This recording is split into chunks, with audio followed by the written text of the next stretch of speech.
நாம் அவங்கள எல்லைக்கு போகல, 100 கிலோமீட்டர் தாண்டி, அவங்க எல்லைக்கிலிருந்து 100 கிலோமீட்டர் தாண்டி இங்கிருந்து நம்ம இந்தியாவுக்குள்ளேருந்தே தீவிரவாதிகளை குறிப்பிட்ட இடத்துல அவர்களுடைய அந்த பாயிண்ட்டுக்குள்ளேயே அடிக்கிறோன்னா நாம் எந்த அளவுக்கு நம்மளுடைய டெக்னாலஜி உயர்ந்திருக்கிறது.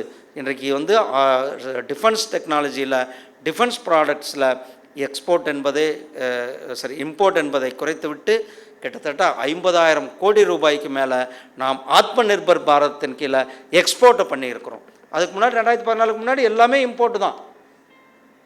டிஃபென்ஸில் எல்லாமே இம்போர்ட் இருந்தது. நாம் வந்த பிறகு, நம்மளுடைய பிரதமர் திரு நரேந்திர மோடிஜி அவர்கள் வந்த பிறகு இன்றைக்கு ஏற்றுமதி செய்து கொண்டு இருக்கின்றோம் சகோதரர்களே. அதனுடைய ஒரு தான் இந்த விதான் அப்ளிகேஷன். நம்ம என்னடா ஒன் நேஷன் ஒன் ரேஷன் கேள்விப்பட்டிருக்கோம். அடுத்தது ஒன் நேஷன் ஒன் எலெக்ஷன் வரப்போகிறது. இங்கே ஒன் நேஷன் ஒன் அப்ளிகேஷன் வந்து நம்மளுடைய எம்எல்ஏக்களுக்கும், நம்மளுடைய எம்பிக்களுக்கும், நம்மளுடைய அமைச்சர்களுக்கும் இங்கே இருக்கிறது. இந்த நேஷ்னல் விதான் அப்ளிகேஷன் நமக்கு பல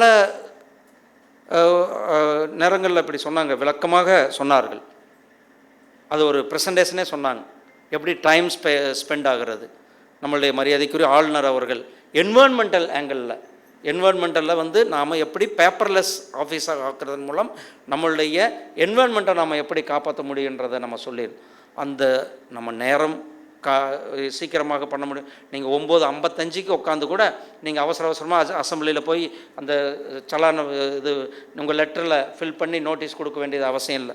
கார்லேயே உட்காந்துக்கிட்டே உங்கள் மொபைலில் டக்குன்னு ஒரு அடிச்சிங்கன்னா உங்கள் நோட்டீஸ் வந்து அங்கே செக்ரட்டரியேட்டுக்கு போயிடும். அவங்க ப்ராசஸ் பண்ணி உங்கள் நோட்டீஸை வந்து 11 மணிக்கு ஏற்றிடுவாங்க. அந்தளவுக்கு நம்மளுடைய நேரம் விஷயமாக இருக்கிறது. அல்லது நம்ம கொஸ்டின்ஸ், நம்ம கேட்கின்ற கேள்விகள், அதை வந்து டிஜிட்டலைஸ்டாக யார் கேட்குறா, என்ன கொஸ்டின் கேட்குறா, எந்த டிபார்ட்மெண்ட்டுக்கு கேட்குது என்பதை நாம் இங்கேருந்துட்டு இன்றைக்கி யார் கொஸ்டின் வருது என்பதை நாம் பார்க்க முடியும். லிஸ்ட் ஆஃப் பிஸ்னஸை வந்து மொபைல்லே பார்த்துக்க முடியும், கம்ப்யூட்டரில் பார்த்துக்க முடியும். அதாவது இப்போ வந்து லைவ், ஏன்னா டெமோக்ரஸியில் ஒரு ஜனநாயக நாட்டில் மக்கள் அடிப்படை, அந்த மக்கள் வந்து பாராளுமன்றத்திலையும் சட்டமன்றத்திலையும் என்ன நடக்கிறது என்பதை தெரிந்து கொள்ள அவர்களுக்கு முழுமையான உரிமை இருக்கிறது. அதனால தான் எல்லா இடங்கள்லையும் லைவ் வேணும் என்று கேட்குறாங்க. இன்றைக்கு நாம் அந்த லைவ் கொடுக்குற வசதியும் கூட இந்த நேவா சாஃப்ட்வேர் மூலியமாக, இந்த செயலி மூலியமாக கொடுத்துருக்கிறோம். சகோதரர்களே, டிஜிட்டல் இன்றைக்கு மிகப்பெரிய ஒரு பரிவர்த்தனை, டிஜிட்டலினுடைய தாக்கம் மிகப்பெரிய அளவில் போயிடுச்சு.